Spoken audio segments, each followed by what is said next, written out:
दोस्तों, ये है नट्टू।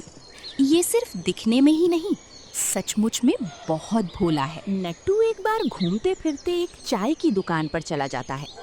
वहाँ पहले से ही एक बुजुर्ग अंकल पेपर पढ़ रहे थे। नट्टू उन्हें ध्यान से देखता है।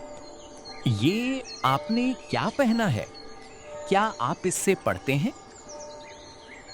ये तो चश्मा है। हाँ, मैं इसे पहनकर ही पढ़ता हूँ। बुजुर्ग अंकल की बात सुनकर नट्टू वहाँ से चला जाता है। नट्टू घर पहुँचता है और सोचने लगता है कि वो अंकल उस चश्मे को पहनकर आराम से पढ़ रहे थे। अगर मैं चश्मा पहन लूं तो मैं भी पढ़ पाऊंगा। तब तो मैं अभी बाजार जाकर चश्मा लेकर आता हूँ। नट्टू अब चश्मा लेने बाजार पहुँचता है और चश्मे वाले की दुकान पर जाकर पूछता है, भैया, मुझे पढ़ने के लिए एक अच्छा सा चश्मा चाहिए। ठीक है दोस्त, ये चश्मा बहुत ही सुंदर और टिकाऊ है और तुम्हें इससे पढ़ने में भी बहुत आसानी होगी। ये लो, किताब पढ़कर अरे देखो। भैया, मैं तो इससे नहीं पढ़ पा रहा हूँ। कोई दूसरा दिखाओ, शायद उससे पढ़ पाऊँ।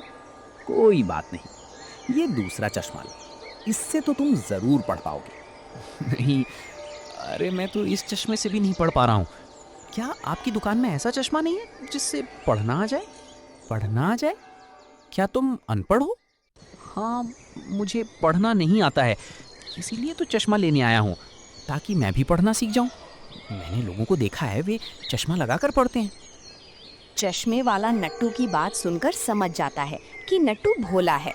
फिर वो नट्टू को समझाता है कि दोस्त, सिर्फ चश्मा लगाने से पढ़ना नहीं आता है। पढ़ने के लिए पहले स्कूल जाकर पढ़ाई लिखाई करनी पड़ती है। वहाँ शिक्षक बच्चों को पढ़ना लिखना सिखाते हैं।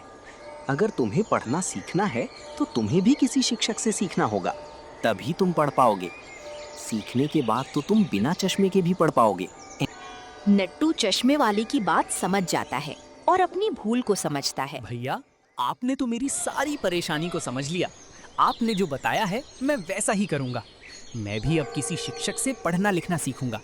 आपकी वजह से आज मेरी अज्ञानता दूर हो गई है। दोस्तों, आपका इस बहुत कहानी बहुत से हमें धन्यवाद। शिक्षा मिलती है कि शिक्षा बाहरी उपकरणों से नहीं बल्कि पढ़ने से मिलती है।